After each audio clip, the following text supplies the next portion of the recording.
My name is Will Clark. I'm a first year here at the business school, and I'm here to talk to you today about Open Macro. It's a web application for developing macroeconomic simulations and doing policy analysis. So real quick, I just want to thank the team I had working on this with me, Josh and Andre from IT Services, and our two dev interns, Chris and Alex. I just had a blast working with you guys, and I just want to make sure you guys get the due you deserve. So real quick, I just want to walk through what we're going to do today. So I'm just going to give a brief background on what this idea is, where it came from, a little bit about myself in here. What are people doing without Open Macro right now, and why do I think that's bad? And then introduce what the app is, what it does. We're going to do a short little demo of how somebody might use this. And then I'm going to wrap up by showing you my strategy for how I think we're going to roll this out. So before coming to the University of Chicago, I used to work in the research department at the International Monetary Fund. And there were two big things we did in the research department there. The first one was we developed models for macroeconomic policy analysis. That one was kind of boring. The second thing we did, much more interesting, is we teach policy analysts in our member countries how to use these models. And actually, now that I'm saying it out loud, it's probably still boring to everybody, but I had fun with it. And so the main software tool we use for this is called MATLAB. So this is a scientific programming toolkit. If you're a computer science person, this is something that is like old hat to you. But if you're an economist, typically there's a really steep learning curve for figuring out how to use this software. So two big problems with using it. It's hard to use. And the bigger one, probably the bigger constraint, is that it's really expensive. So one license, just for one person to use, typically costs around $5,000 when you get all the packages that you need to start doing macroeconomics with. In a lot of places in the world, that's actually not so big of a deal. The Federal Reserve is not blinking at a $5,000 software license. But the places that I worked were mostly in sub-Saharan Africa. And here, $5,000 is a pretty binding constraint. So most of my work was with central banks and finance ministries in these four countries. So West East Liberia, before the Ebola outbreak, I do want to say, Ghana, Rwanda, and Kenya. And in this part of the world, that $5,000 is oftentimes too big of a barrier for people to overcome. Okay. And so the policy analysts in these types of countries are the target users that we're going for. So somebody who works at a central bank or works at a finance ministry in a low-income country, not necessarily in sub-Saharan Africa specifically, but anywhere across the world. And we know two things about this type of user. The first one is that they're very, very good at economics. So typically they've been trained at the top universities in their respective countries, or in a lot of cases they've been trained at the top universities in the United States or Europe as well. But the second thing we know is that they have very little, or in most cases, no scientific programming experience. So computer literacy tends not to be very high in this part of the world. And so a learning curve that might be steep for somebody like me who grew up in the US to learn MATLAB, it's orders of magnitude larger for somebody who grew up in Liberia, for example. Okay. So I want to put into context where this $5,000 number comes from. So as a reminder, $5,000 is the cost of one MATLAB license. And so what I have here is a little chart, income per capita for every country in the world. And so the way this is set up, every country is its own bar, and how tall it is what you can think of the average salary that a person in that country has, or their average income per year. And each bar is the proportional population of that country in the world. And where $5,000 comes down is right here. And so 47% of the world is living in a country where $5,000 is more than one person makes in an entire year. So if you go to a country and you're asking somebody to spend this kind of money on a software license, that's just not something that they're able to really do. So this is 90 of the world's 198 countries are in this 47%. And so the example I like to think of is somebody like Bill Gates who wants to talk about like the world's bottom billion people. This is like the bottom 3.5 billion people who are living in these countries where the resources that they need to do the policy analysis that we would like them to be able to do is just not there for them. So the last thing I want to do before we actually get into what Open Macro is contextualize why I care about this. And so what I have here is average annual inflation for what the World Bank would call a low-income country or a high-income country. And this is a pretty easy chart to understand. Low-income countries are in red, and you can see that inflation is high and it's really volatile. And rich countries are in blue, inflation is pretty low and pretty stable. And I picked inflation just because as an economist, it's typically what we think we have the most control over. But you could pick any economic indicator you could think of and you throw it on a graph and it's going to tell this story. There are good outcomes in rich countries and there are bad outcomes in poor countries. And what I hope I've made clear is it's not just a difference in outcomes, but there's a corresponding gap in the tools that are available to help generate better outcomes. And that's what we're trying to fix with Open Macro. And so there are two big things that we're trying to do when we design this. One is we want to make it easy to use.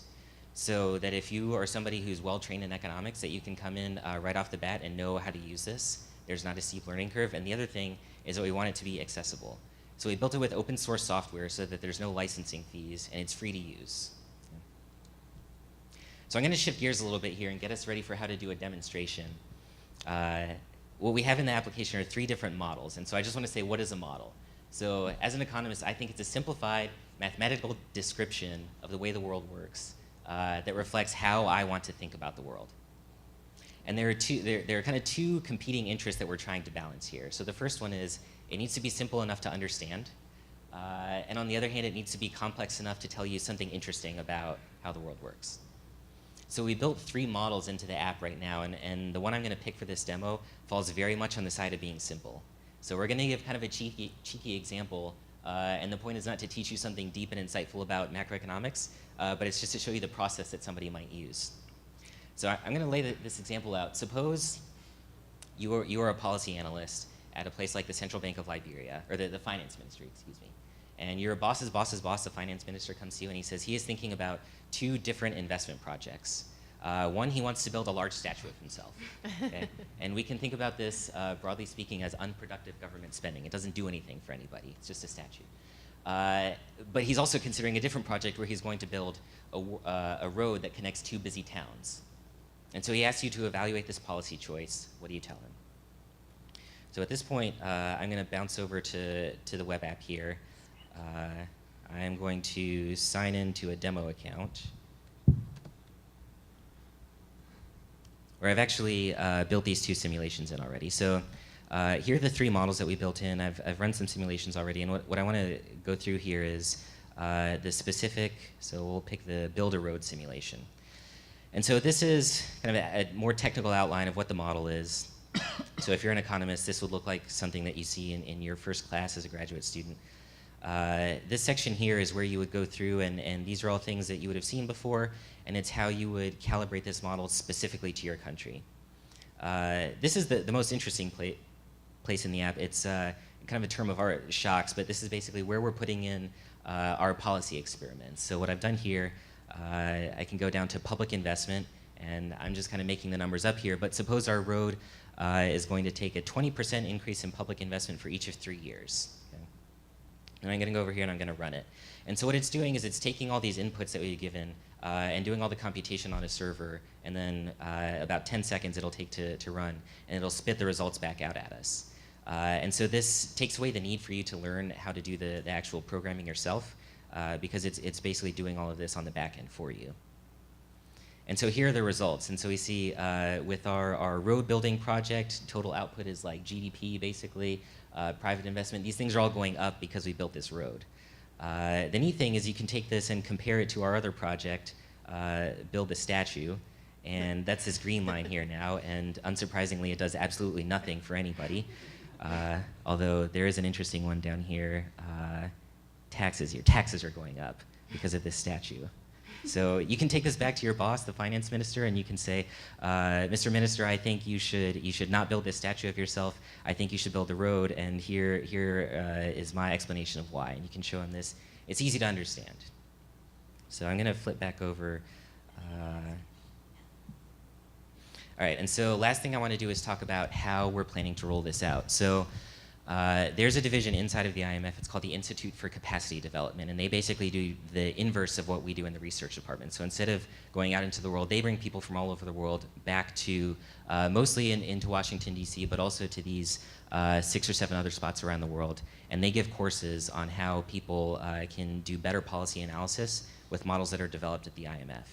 And so the other 2 models that are in the app right now are being taught at courses this fall. And so we're planning to use this app as a part of those courses to teach policymakers from low-income countries all over the world. And the idea is that they would learn how to use it in this setting, and then they would be able to take it back to their home institutions with them. So we think it's a way to get a really engaged and targeted user base focused on how to use the app, get them the minimal training that they need to be able to take it back with them, and then be able to grow our user base from there. So that's what I have. Thank you all for listening, and thanks again to my team for helping us out.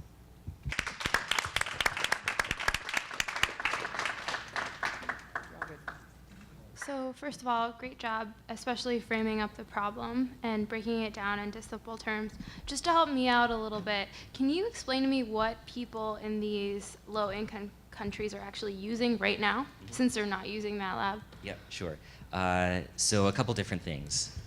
One is that it's like Microsoft Excel, which is like orders of magnitude more inferior as a modeling tool. I actually can't stress that enough, what you gain by using a more sophisticated set of modeling software. What happens sometimes is they would also try and use the open source software that sits on the back end of this. And so I've actually tried to do that in some of these countries before, and it's an unmitigated disaster.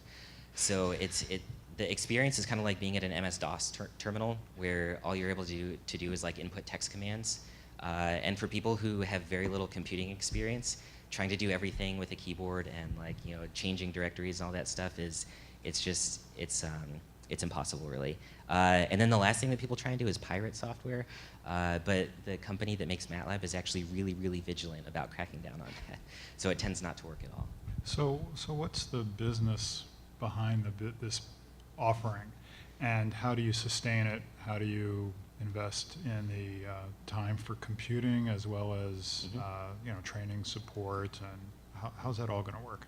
Sure. So two things I would say. One is that the IMF is interested in hosting this, and so providing just the computing resources to host it. Right now it's all on AWS. I think probably it would stay there, and they'll just start paying the fees for it. The other one, so as an example, my position when I worked there was funded by donor money. And so my expectation is that, and this has been borne out in the past, that there is enough of a donor community that is willing to provide the financial resources to keep working on something like this. But in terms of generating revenue, that's almost not the point, the statistic I showed about how many people in the world can't afford this, that really is a genuine reason for building something with open source software. So sure. Trying to get it out there is important, and making sure that funding stays there for getting it out there, sure. But so if there's not a revenue model, just talk about how would you see its deployment and management and enhancement and that kind of thing. Sure. So in basically the IT and the research department of the IMF, there's a committed willingness to keep developing. Thank you.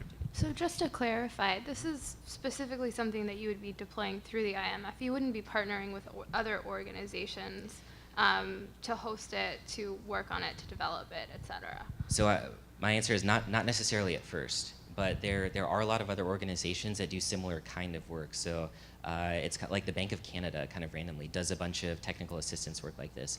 I think it is important to have one place that owns it and is willing to provide the staff time to make sure that it's always up to date. But I think there are a lot of institutions that are willing to use this as a teaching tool. Is it possible to negotiate some sort of a service agreement with IMF so that you can make sure they actually do deploy it versus just sort of host it and never do anything with it? Yeah, absolutely. Yeah. So that's one question. And then the second one is, I'm wondering whether there aren't potential commercial purchasers for something like this. And I'm thinking about one of the Hyde Park Angels portfolio companies, YCharts, which has built a financial analytics platform. Financial terminal of the web. Yeah, so you're familiar with them. Right, and so what they're doing is they're grabbing at an audience that doesn't want to pay $30,000 for a Bloomberg terminal when they're only going to use a portion of its functionality anyway.